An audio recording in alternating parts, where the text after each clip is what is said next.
Frank, what was it like emotionally, just in the context of AD going down and the life being lifted out of the building a little bit, and then LeBron kind of leading the charge back in the fourth? Yeah, it's very deflating to see AD go down the way he did, and our guys tried to rally the necessary energy to start the second half. But there's an energy that you have to overcome, and there's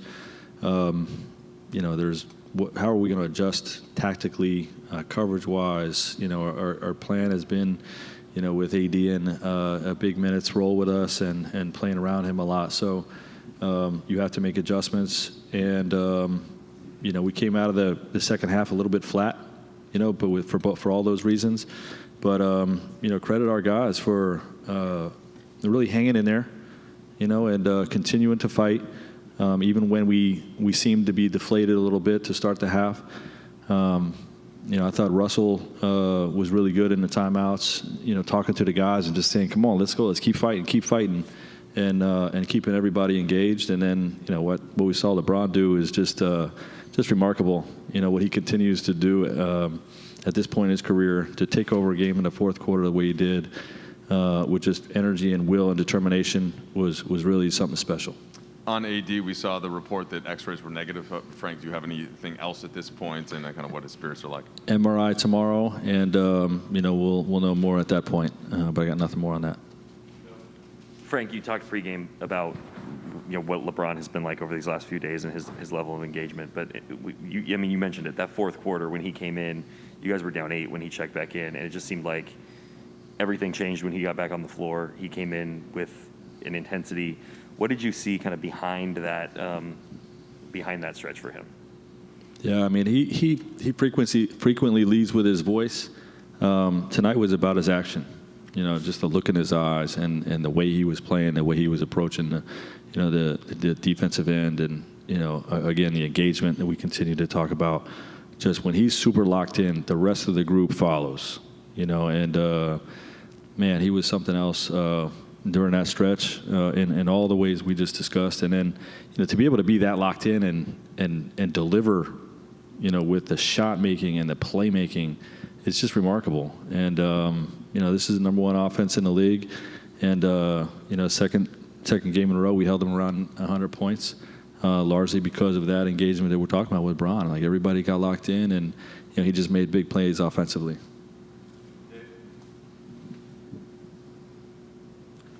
So in the moment, this has to be an uplifting thing, but when your brain goes back to Anthony, how are you going to process the period, however long it may be, without win games till we get them back?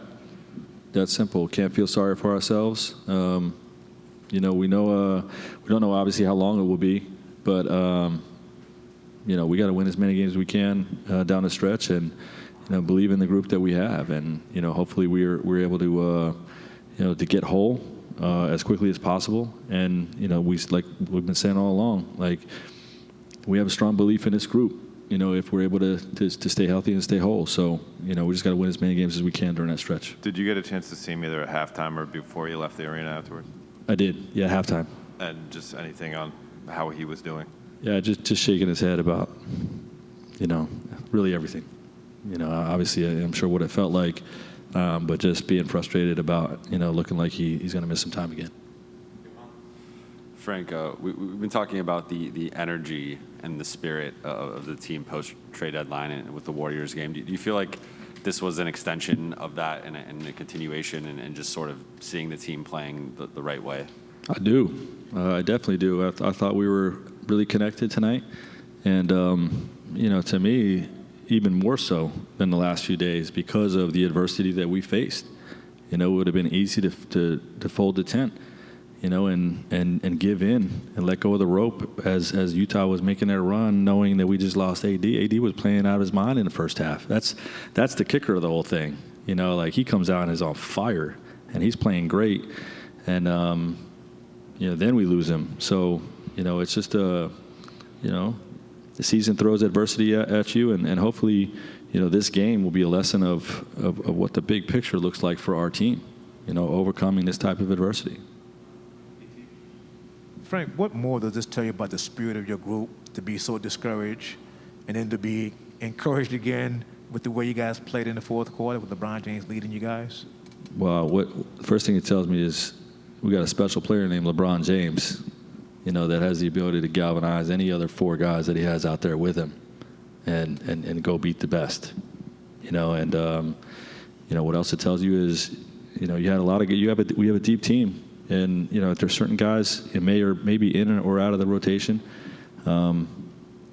everybody's going to be needed, in this type of season, and to see Wayne come in and contribute. Bays come in and contribute. Dwight come in and contribute when they had not been in the rotation regularly. Those guys were a big part of this W. So we're going to need everybody, and just thrilled with how our guys responded.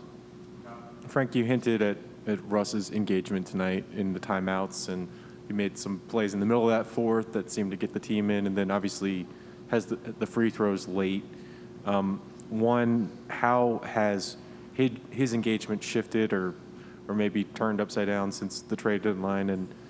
And as a coach, is it good for you guys to see that kind of moment for Russ getting a chance to deliver at the end of the game and doing it? Yeah, well, I'm certainly happy for him. I don't know if it's just a trade deadline shift. With him, there's ups and downs throughout the season, and I think what we saw tonight is he's got a great care factor. He wants this thing to work at the highest level. He believes, like we all do, like we have a chance to do something special. And the way he played the last two games in particular was really good for us and strengthens our belief. I have one question on Zoom. Go to Jordan. Hey, Coach. Wanted to ask you about Austin Reeves and also Taylor Gordon Tucker in the fourth quarter. They were plus 15 and plus 17. Made some really good plays defensively that weren't on the stat sheet as well, and just made some big plays overall. Just wanted to get your thoughts on those two. Yeah, well, first, Taylor's strung together a few games now where he's been spectacular. He didn't score the ball that well tonight. He got, I think his first three shots were grenades with 2 seconds left on the shot clock. But he had 4 blocks, really brought a presence to the defensive side of the ball, attacked offensively and made the right play. And obviously Austin has proven to be a really solid two-way player for us. And someone that has the guts to make a big shot, as we've seen twice now with the shot in Dallas, and obviously the one tonight when the ball swung to him off of LeBron's cut. Those two guys were a big part of the W.